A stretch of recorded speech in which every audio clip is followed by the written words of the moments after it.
The Kansas City Chiefs are on their second day off through 10 days in St. Joseph and 8 days of training camp. And I thought that it might be appropriate to put together 8 thoughts on the Chiefs training camp thus far. We've seen a whole lot of stuff go on at training camp. We've had, I believe, 4 padded practices already. Much of the NFL still just getting underway with their training camp. So, what has gone on with this training camp that we think might be worth taking forward into the season, might be worth prognosticating into the season? Well, I want to start here. Bryan Cook is going to the Pro Bowl, but he won't be there. Bryan Cook has been all over the field this preseason, this training camp. He has been a monster on the field. He has been getting PBUs, almost interceptions, stopping runs. He has been everywhere, and I think that that is going to carry on into the season. We have seen some injuries pop up with the defensive backs on the roster, but Bryan Cook has not been one of them. He ended last season on the injured list, however, meaning that he only played 592 snaps through 12 starts, but he accumulated 42 tackles, 2 pass deflections, and 1 interception last year. I think he's going to blow those numbers out of the water. He might have 42 tackles in the first 5 weeks of the season. That's a little bit of a stretch. That would be around 10 tackles a game, and we all know that's what Nick Bolton does at the linebacker position, not a defensive back. But the versatility that we have seen from Bryan Cook, the aggression that we have seen from Bryan Cook, the ability, straight up ability that we have seen from Bryan Cook this preseason, the fact that, look, a lot of the times is Patrick Mahomes on the other side of that ball. A lot of the times that you see Bryan Cook in highlights from training camp, batting a pass down, nearly intercepting a pass, in just glue-like coverage, ticky-tack coverage, is Patrick Mahomes on the other side. It's 4-2-1 Xavier Worthy that he's defending. It's 4-2-7 Hollywood Brown that he's defending. It is bully ball Rashee Rice that he's defending. And he's making it look so effortless. In my opinion, Bryan Cook is going to have a breakout season this year for the Kansas City Chiefs. He's going to be voted to the Pro Bowl, but unfortunately, the Pro Bowl happens during the Kansas City Chiefs bye week, so he will not be there. Number 2, if the left tackle spot gets figured out this season, the offensive line is going to be deep. I have one small stat to corroborate this. Last season, Mike Caliendo played 64 reps all year. I believe they were all in the last season, or the last game of the season. If not, most of them were in the last game of the season.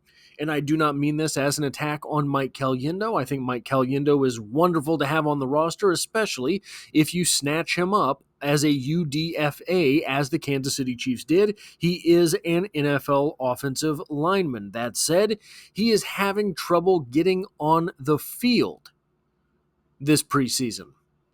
Hunter Nourzad, CJ Hansen, all sorts of play. Ethan Driscoll has been on the field probably almost as much in team work as Mike Caliendo. Ethan Driscoll, a UDFA offensive tackle this year out of Marshall, 6'8", 305 pounds, I believe, just off the top of my head. But this offensive line has depth. If one of these guys, either Wanye Morris or Kingsley Suamataia, can prove that they are a starting left tackle in the NFL, this offensive line has the most depth that they have had, not since Patrick Mahomes has been here, but since Andy Reid has been here. And quite honestly, I don't know if they have ever had, in my lifetime that I have seen, as much depth as they do now. In my opinion, Hunter Nourzad is absolutely a starter-level player in this league. I think Wanya Morris is a starter-level player in this league, and he appears to be losing the left tackle battle to Kingsley Suamataia. Jawan Taylor, I do not believe, is going to have the same type of season that he had last year. I think he will have a bounce-back season. You guys know how I feel about Creed Humphrey and Trey Smith. Trey Smith, I call him Brick because in the movie Anchorman, Brick killed a guy. So that's how I feel about the starters along the offensive line. Joe Thuney, obviously, is one of the best in the business, and he has recently, as of yesterday, I believe, been cleared to partake in football activities. So this line may have depth, and here's why that is deceptively important. Andy Reid doesn't like to rotate offensive linemen. Andy Reid's process on which linemen get on the field has changed a little bit in his time in Kansas City. Andy Reid used to be one of these best five guys type coaches, but in the past few years we have seen Trey Smith's not playing tackle. Creed Humphrey, not going to be a tackle for you. Joe Thuney probably could fill in, but we have seen the Chiefs get more position-specific along the offensive line. All of their offensive linemen aren't 6'4", 303, right? So you have different types of players along the offensive line. If the Chiefs can find a way to get an actual rotation for their offensive linemen, every fourth series, Joe Thuney sits out and Hunter Nourzad's on the field. Every fifth series, Creed Humphrey sits out and Hunter Nourzad's on the field. Every sixth series, Kingsley Suamataia is off the field and Wanya Morris is on the field. Every seventh series, Jawan Taylor is off the field, Wanya Morris on the field.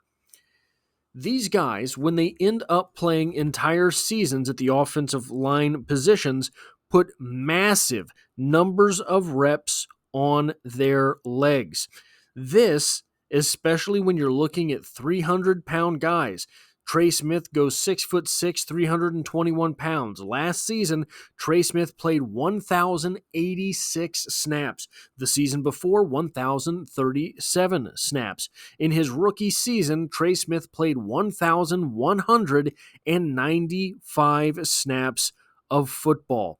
Getting these guys off the field for one series, two series, maybe three series per game could play huge dividends come the postseason, because what we're looking at in the postseason is these players are on the field for, I did the math a little while ago, I can't remember the exact number. In the past 8 seasons, Travis Kelce has played 9 seasons of football when you include postseason games. I got to go back and look exactly how much it is, but it's essentially that. You've got to think last year they played 4 postseason games. The season before they played 3 postseason games. They've been to the AFC Championship every season that Patrick Mahomes has been on the field for the Kansas City Chiefs. That is at least 2 postseason games, meaning that every 17 game season you're playing 19, 20, 21 games. These guys have to find some way to get time off of the field. Moving on, number 3. There is a logjam at the wide receiver position. Not necessarily at the top. Although, if I were to ask you, who's the number 1 wide receiver on the Kansas City Chiefs, I think maybe you'd say Hollywood Brown. I bet I could convince you it's Rashee Rice. Maybe you'd say Rashee Rice. I bet I could convince you that it's going to be Hollywood Brown. Both of those players are worthy of being number 1 wide receivers. Where's the gradient between them? And then, so here's the funny thing that happened today. Madden came out with their ratings for wide receivers yesterday. yesterday, I think it was yesterday, I made the example that, look, what the Kansas City Chiefs have at a couple different places on their roster is what happens when you're in dynasty mode on Madden. And I'm not going to make this a big video game talk. Trust me, I don't play video games. So I have to go way back in the memory to make this conversation. But I remember this very distinctly. When you're playing in the franchise mode on Madden, and you keep drafting wide receivers that are rated like 72. And all the wide receivers in free agency that are 75 cost $30 million a year, whatever it is, that you can't afford. So you keep drafting them and you keep getting 70. Eventually, all the wide receivers on your roster are rated 72 and you can't get to the Super Bowl, right? It's just one of those things that ends up happening in franchise mode on Madden. The ratings for wide receivers on Madden dropped. I made that example yesterday, the day before. Listen to this. On Madden, Hollywood Brown is rated an 81. Okay.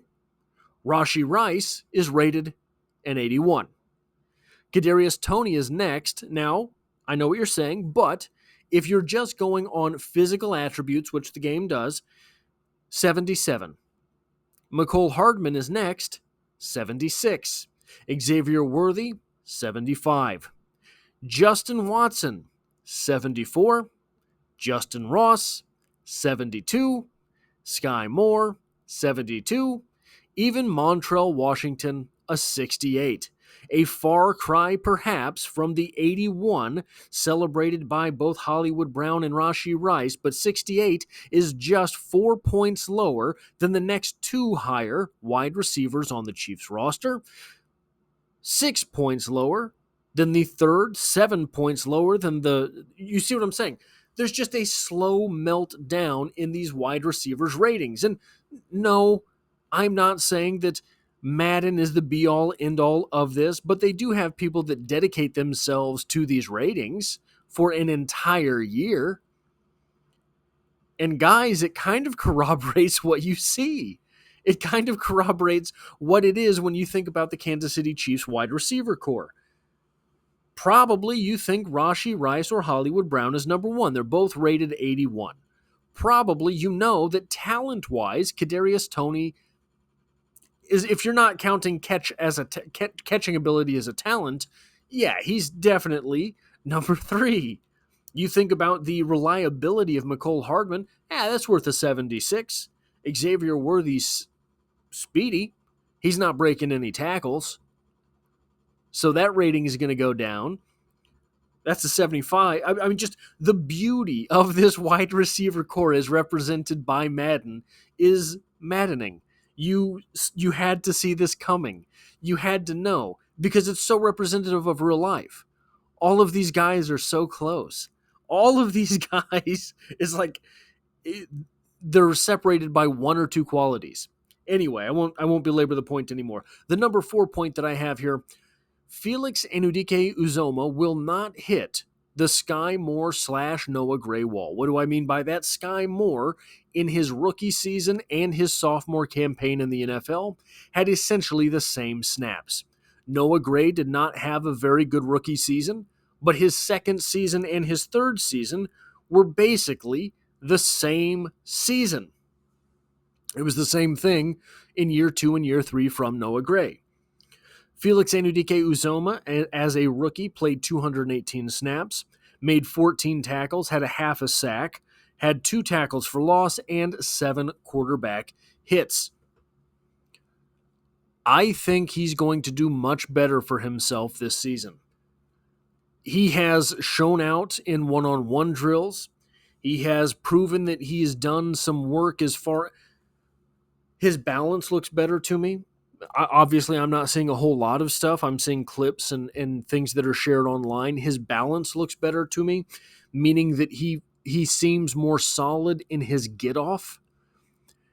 His first step seems more sure than it did last season. Last season, he's a little bit undersized, right? Underweight. He looked like that last year.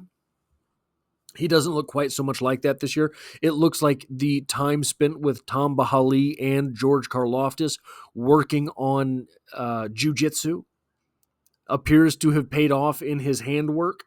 So, yeah, I think that there's no way. So, I was very critical of the FAU pick. I said I thought his ceiling was Mike Dana. That's a good player, not a first rounder. So I still think that probably that is his ceiling. But if you can be Mike Dana more consistently than Mike Dana can be Mike Dana, that's a step up from Mike Dana. Mike Dana. So we won't see, he's going to be at least twice as good as he was his rookie season, I think. But I don't know that I don't know what leap we're going to see. I'm not willing to say, like I am with Brian Cook, that he's going to make the Pro Bowl. The number 5 point that I have here, the Kansas City Chiefs have 7 guys who can play cornerback in the NFL. Now, that's just mostly guys who are listed at cornerback. I think that the Chiefs have a couple guys who are listed at defensive back who are going to be quality. Shamari Connor, for example, is going to play some slot. He's listed at defensive back by the Kansas City Chiefs. Trent McDuffie absolutely can play cornerback in the league. Jalen Watson and Joshua Williams, who wants that cornerback number 2 spot, either of them can play in the NFL. Echo Boydo, I think, has been lost in the shuffle a little bit. I think that he's an NFL guy. I don't think he's a starter, but I think he's an NFL guy. Nick Jones got lost in the shuffle, is still lost in the shuffle, but he's lost in the shuffle because Kelvin Joseph and Keith Taylor have been practicing occasionally, depending on the injuries, with that number 1 defense, with those starters as the number 2 or 3 cornerback on the Kansas City Chiefs. Nick Jones, in my opinion, is an NFL guy. I think that in limited time last year, he proved that he is not, what would you say? He's not an embarrassment to the team, for sure. He's not an albatross on the field. So I think, that's 1, 2, 3, 4, 5, 6, that's 7 names right there, not including guys who I think Miles Battle has all the potential in the world. I haven't heard his name the entire training camp. Maybe that's to be expected, but I haven't heard it. I think that Shamari Connor is going to play maybe more nickel back, more slot corner than even Trent McDuffie this season, so we'll see. But the number 6 note that I have here is simply Jared Wiley, bro. Jared Wiley. Last season, Noah Gray played 592 snaps, had 41 targets, 28 receptions, 305 yards, and 2 touchdowns. This was, marginally, but it was, the best season of his 3-year career. Again, as mentioned earlier, Noah Gray did not play a whole lot his rookie season. His second season is almost identical to his third season, but his third season still gets the nod. 28 receptions, 305 yards, and 2 touchdowns. I feel, barring injury, 100,000% sure Jared Wiley is going to have more than 41 targets this season. Jared Wiley is going to have more than 28 receptions this season. Jared Wiley will have more than 305 yards this season. Jared Wiley might have 3 times Noah Gray's 2 touchdown production. Might have 6 touchdowns. The guy looks to be a red zone target. He looks to be a guy. I am becoming more and more sure. If you go back, I believe it was during the Xavier Worthy draft video that I did, the analysis of the pick of Xavier Worthy, that I said, or maybe it was during the Jared Wiley one, I can't remember, but it looked to me all the way back then that maybe what the Kansas City Chiefs were doing is, traditionally, the Chiefs have had trouble in the red zone with Patrick Mahomes as the quarterback. Not huge trouble, and it can't be huge trouble when Patrick Mahomes was throwing for 50 touchdowns, but they've had trouble. During the Tyreek era, that was because Tyreek Hill was a speed guy, and there was no great big post-up wide receiver to put on the field. The Chiefs have never really had that guy for Patrick Mahomes. They don't now either. Last season, the passing game seemed to struggle in the red zone and between the 20s, everywhere. This season, it looks as if the Kansas City Chiefs are going to have two separate offenses. It looks as if the Kansas City Chiefs are going to have a between the 20s offense that includes Xavier Worthy, Hollywood Brown, Mecole Hardman, Kadarius Toney, all guys who are sub 4.4. This will be the need for speed. This will be the legend or the Legion of Zoom. This will be everything that the previous Chiefs' stellar offenses thought they were. So long as these guys can catch, because this is an Olympic track team. This is an Olympic 4x1 team at the wide receiver position. Kadarius Toney ran a 4.34. Mecole Hardman ran Kadarius Toney maybe ran a 4.37. Mecole Hardman ran a 4.34. Hollywood Brown ran a 4.27. And Xavier Worthy ran a 4.21. Now, I was called out in the comments section the other day. Do I think that Hollywood Brown still runs a 4.27? Probably not. Do I think that he has diminished to the point where he's running a 4.4? No. I think he's absolutely still a sub 4.4 guy. It looks like the Kansas City Chiefs will have that Legion of Zoom offense until they get into the red zone, and then they're a big, powerful offense with Travis Kelce, Jared Wiley, and Noah Gray all on the field, with the wide receiver being Rashee Rice, Mr. Bully Ball himself. Guys, you can't defend that.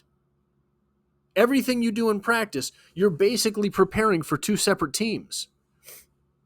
If Jared Wiley becomes a red zone guy, Justin Ross becomes a red zone guy, which we've seen several times already this preseason.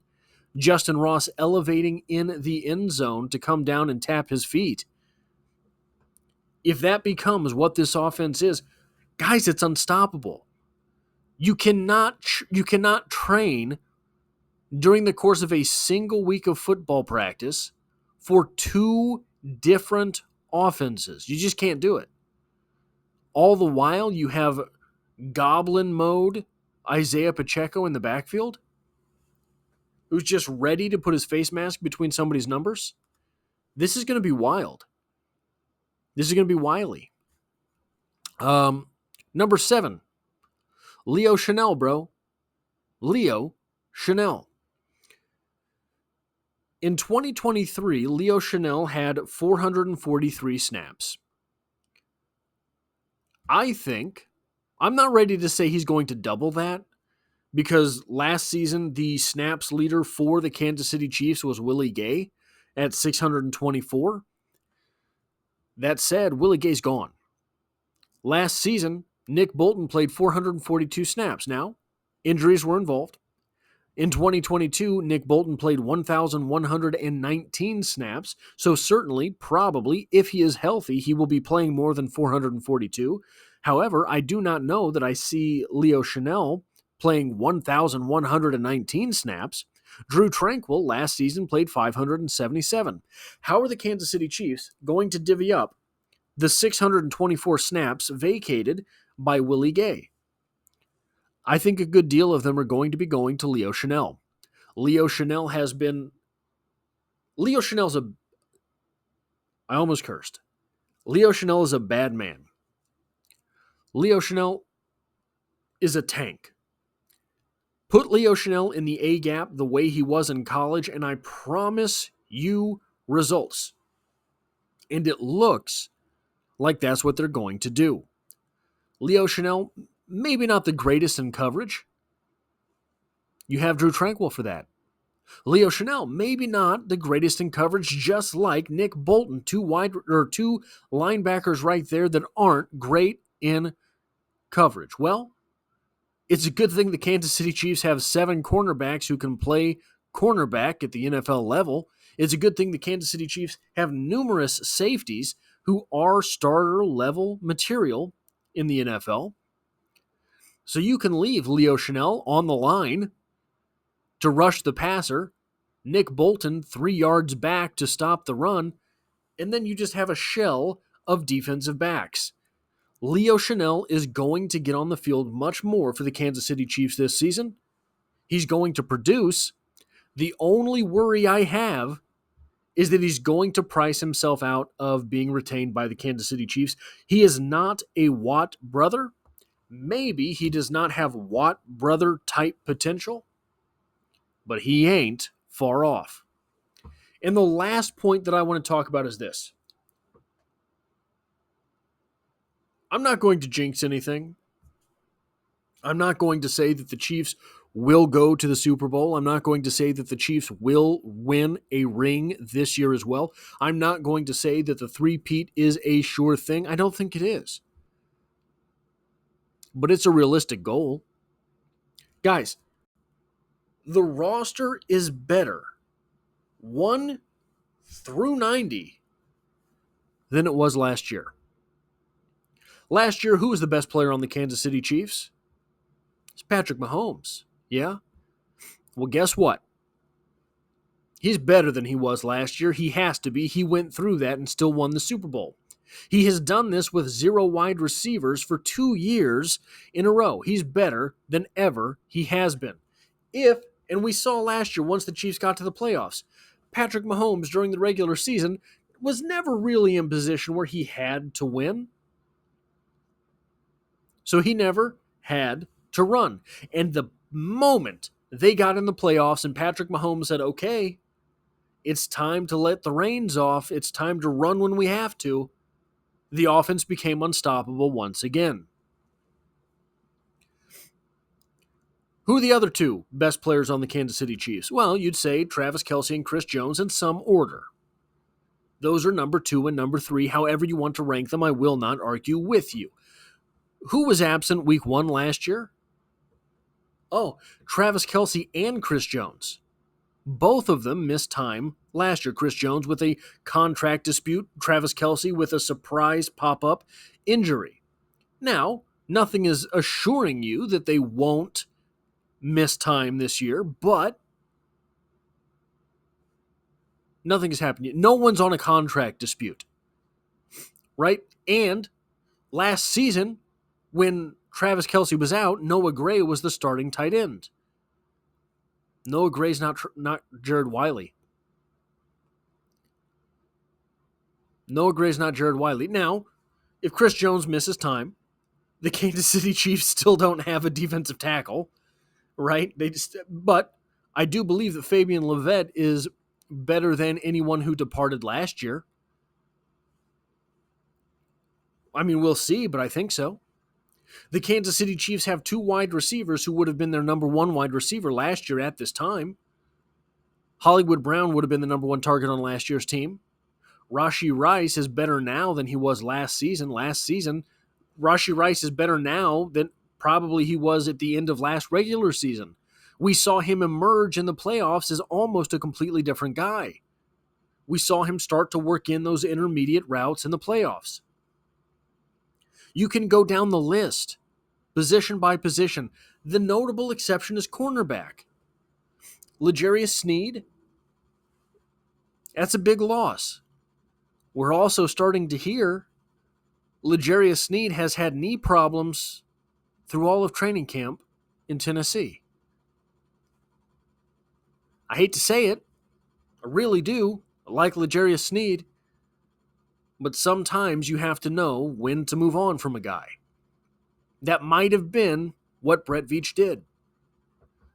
Man, 1 through 90. This team is better than either of the teams with whom the Kansas City Chiefs and Patrick Mahomes just won the Super Bowl. I'm not guaranteeing it. I'm not going to guarantee a victory. I'm not going to say they're going to go to the AFC Championship game again. I'm not going to say any of that because it's football. It's a weird sport. But guys, this team is better than either of the 2 teams. Number 1 through 90. This team is better than any of the 2 teams that just won Super Bowls. That's all I have for this video. If you like or appreciate what it is that I do here, hitting the like button really does help me out, as it tells YouTube to share this video with other Kansas City Chiefs fans. And if you find yourself here by chance but not design, the Chiefs are the only thing I talk about on this channel. So hit the subscribe button, because I'd love to have you back for the next one.